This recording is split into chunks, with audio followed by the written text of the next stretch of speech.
मेरा नाम है हरिया, मैं काम करता हूँ बहुत बढ़िया, खाता हूँ खाना और रोज गाता हूँ गाना। अरे यार, आज तो बहुत देर हो गई। इस खतरनाक जंगल को देखकर तो मेरे हाथ पैर ठंडे हो गए हैं।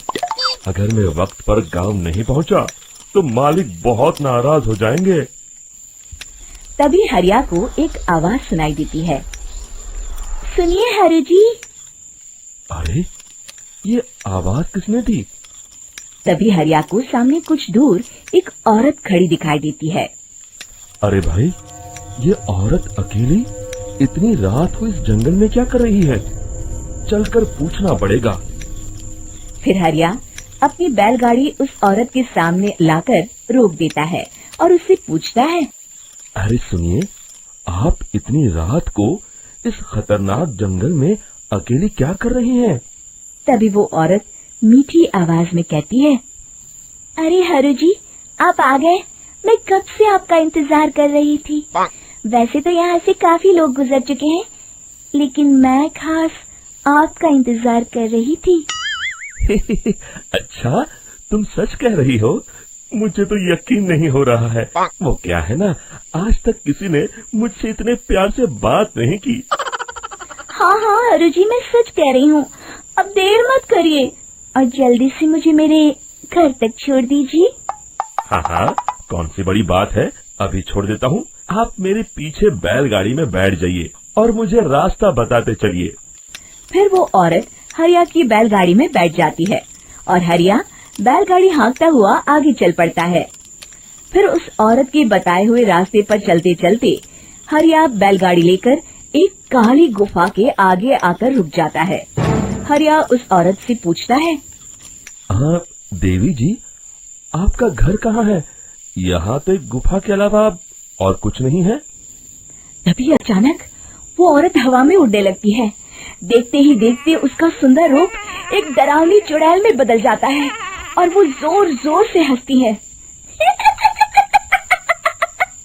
अरे तू तो एक नंबर का बेवकूफ निकला। तू तो बड़ी आसानी से मेरी बातों में आ गया। अरे मर गया रे, ये तो एक चुड़ैल है। हे भगवान बचा ले, ये तो बड़ी डरावनी दिखाई दे रही है। और फिर अगले ही पल हरिया की बैलगाड़ी में रखा सारा सामान हवा में उड़ता हुआ उस काली गुफा के अंदर चला जाता है और वो चुड़ैल भी उस गुफा के अंदर जाकर कहीं गायब हो जाती है। हरिया ये नजारा देख बुरी तरह घबरा और परेशान हो जाता है। अरे, ये चुड़ैल तो मेरा सारा सामान लेकर गुफा में गायब हो गई। अब क्या होगा? अगर मैं गांव खाली हाथ गया तो मालिक मेरी अच्छी खबर लेंगे। मेरी इस बात का कोई यकीन भी नहीं करेगा। फिर आखिर वही हुआ। हरिया के मालिक चंपक सेठ को हरिया की किसी भी बात पर रत्ती भर भी यकीन नहीं हुआ। चंपक सेठ को लगा हरिया झूठ बोल रहा है और उसने ही लालच में आकर सारा सामान हड़प कर लिया है। फिर हरिया को बेईमान समझकर चंपक सेठ उसे काम से निकाल देता है। अगले दिन अपनी दुकान में परेशान बैठा चंपक सेठ गुस्से में बड़बड़ाता है। अरे, दुकान में तो सामान बिल्कुल भी नहीं है। अब मुझे ही शहर जाकर सामान लाना होगा। फिर वो अपनी बैलगाड़ी लेकर शहर चला जाता है। शहर से सामान लेकर जब चंपक सेठ वापस गांव लौट रहा होता है, तभी उसे एक आवाज सुनाई देती है। चंपक जी, ओ चंपक जी। अरे, ये तो कोई मेरा नाम लेकर मुझे पुकार रहा है। फिर उस रास्ते में वही औरत खड़ी दिखाई देती है। फिर क्या था, हरिया की तरह चंपक सेठ भी उस औरत के पास अपनी बैलगाड़ी लेकर जाता है और वो भी उसकी चिकनी चुपड़ी बातों के मुंह जाल में फंस जाता है। फिर चुड़ैल उसे भी अपनी गुफा तक ले जाती है और उसका सारा सामान लेकर गुफा में गायब हो जाती है। बेचारा चंपक सेठ लाचार होकर खाली हाथ गांव लौट आता है। फिर ये उस जंगल में रोज की बात हो जाती है। जो कोई भी शहर से कुछ लेकर गांव की तरफ लौटता, वो चुड़ैल उसे बेवकूफ बनाकर उसका सारा सामान लेकर गुफा में गायब हो जाती। एक दिन हरिया एक लकड़हारे को उसी जंगल की तरफ जाते हुए देखता है। फिर हरिया उसे रोकते हुए कहता है। अरे भाई, क्यों अपनी मौत को दावत दे रहे हो? मेरी बात मानो, आगे जंगल में मत जाओ वहाँ एक बड़ी भयानक चुड़ैल रहती है। लकड़हारा हरिया की बातों को नजरअंदाज करते हुए कहता है, अरे भाई, मुझे पहले ही बहुत देर हो चुकी है, मुझे जाने दो भाई। शाम तक लकड़ियाँ काट कर शहर के बाजार में बेचना है। तुम अपनी ये कहानी किसी फुर्सत में बैठे इंसान को सुनाओ, मैं तो चला। इतना कहकर लकड़हारा वहाँ से आगे जंगल की तरफ चला जाता है। फिर अगले दिन गांव के मुखिया के घर के बाहर बहुत सारे लोग जमा हो जाते हैं।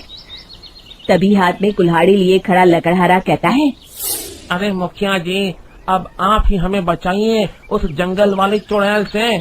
हमारा सारा काम तो शहर से ही होता है। अरे मुखिया जी, उस चुड़ैल की वजह से तो मैं पूरी तरह बर्बाद हो गया हूँ। हम सबको मिलकर उस चुड़ैल का कोई इलाज करना पड़ेगा। तभी भीड़ में खड़ा वीरा कहता है, आप लोग चिंता मत करिए, कल से वो चुड़ैल किसी को नहीं लूट पाएगी। मेरे पास एक बहुत अच्छी तरकीब है। तभी चंपक सेठ उसका मजाक उड़ाते हुए कहता है, अरे तेरा नाम वीरा है तो क्या हुआ? तूने अभी उस चुड़ैल को देखा नहीं है? जाकर अपना काम कर, बड़ा आया।